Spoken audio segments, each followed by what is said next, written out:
안녕하세요. 지금부터 근로소득 연말정산세법, 개인연금 저축부터 장기집합 투자 중간까지 알아보겠습니다. 그 밖의 소득공제의 개인연금 저축입니다.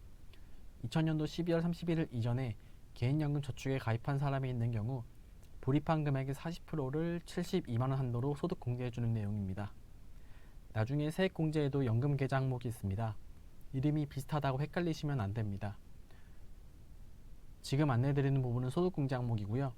연도로만 기억해 주시면 되겠습니다. 2000년도 12월 31일 이전분입니다.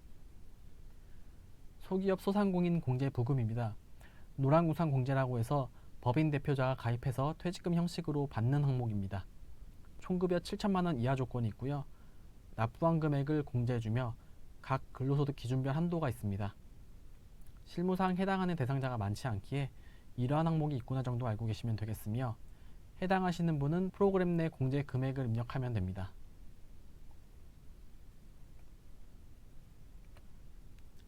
주택마련저축입니다. 앞서 설명드렸는데요. 원리금 상한액과 1차 한도로 묶이는 항목입니다. 첫 번째, 청약저축 공제 항목입니다. 2009년도 이전에 청약저축에 나입한 금액이 있는 경우 불입금의 40%를 96만원 한도로 소득공제해주는 항목입니다. 주택청약 종합저축은 설명드렸고요. 다음, 근로자 주택마련저축입니다. 청약저축과 비슷하게 근로자의 주거안정과 목돈 마련을 목적으로 판매된 상품이며 아직도 나입하는 분이 있을 수 있기에 현재에도 존재합니다. 해당 상품은 내용에도 나와 있다시피 2004년 3월에 폐지됐으며 납입금액의 40%를 72만원 한도로 소득공제해주는 내용입니다. 투자조합 출자입니다. 일정 요건을 갖춘 중소기업 혹은 벤처기업 투자 활성화를 목적으로 한 항목이며, 투자한 경우 투자한 금액의 일부를 공제해주겠다는 내용입니다. 일반의 경우 투자한 금액의 10%, 종합소득 금액 50% 한도로 소득 공제해주겠다는 내용이고요. 벤처기업도 금액에 따라 요율을 달리하니 이 점 확인 부탁드립니다. 한도는 동일하게 종합소득 금액 50%입니다. 또한 투자조합 출자의 경우 간소화 PDF 파일로 국세청이 주지 않습니다. 투자자 개인이 직접 투자한 회사에 가서 투자 확인서 혹은 출자 확인서를 받아와야 합니다. 신용카드 공제입니다. 많은 분이 관심 있어 하는 부분이죠. 신용카드는 근로소득기간에 근로소득자만 받을 수 있는 공제 항목입니다. 무조건 신용카드를 쓴다고 해서 공제해주는 것은 아니고요. 공제해주는 취지가 있습니다. 쉽게 말해 우리가 신용카드를 쓰게 되면 국세청은 해당 사업장의 매출을 알 수가 있습니다. 과거 현금거래 시절 탈세나 매출 숨길 수 있었는데 이제는 전산이 잘 되어 있어가지고 숨기지를 못합니다.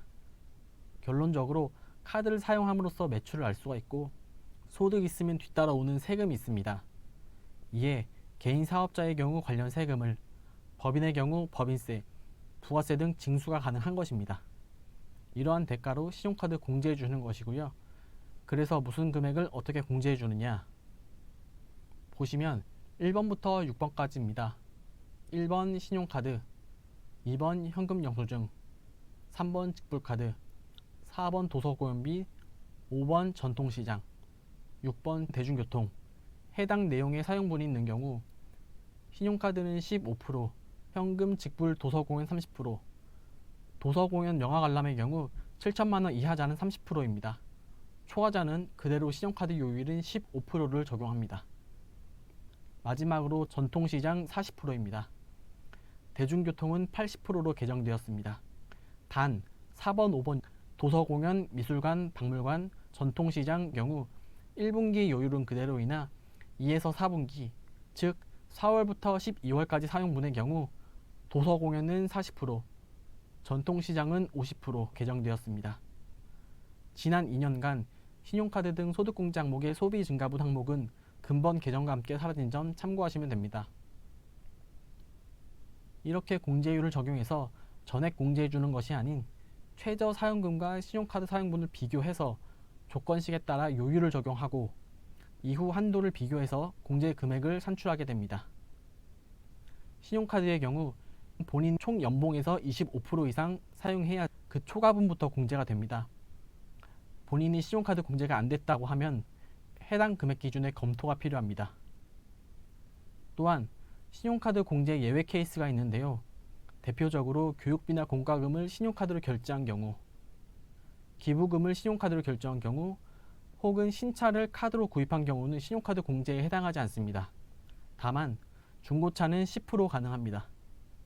이러한 부분도 검토하고 넘어가 주시면 되겠습니다. 그 밖에 소득공제 우리사주조합 출연금입니다. 우리 회사 주식 소유제도의 준말입니다.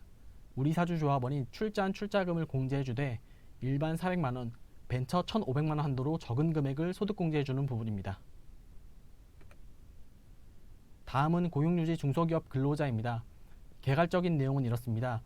매출액과 생산량 감소 등 고용조정이 불가피하게 된 사업주가 고용유지 조치를 실시하고 고용을 유지하는 경우 인건비의 일부를 지원하여 부담을 완화해주겠다는 취지입니다. 회사가 힘드니 이에 따라 구조조정을 하게 되는데 결과적으로 구조조정하지 마라.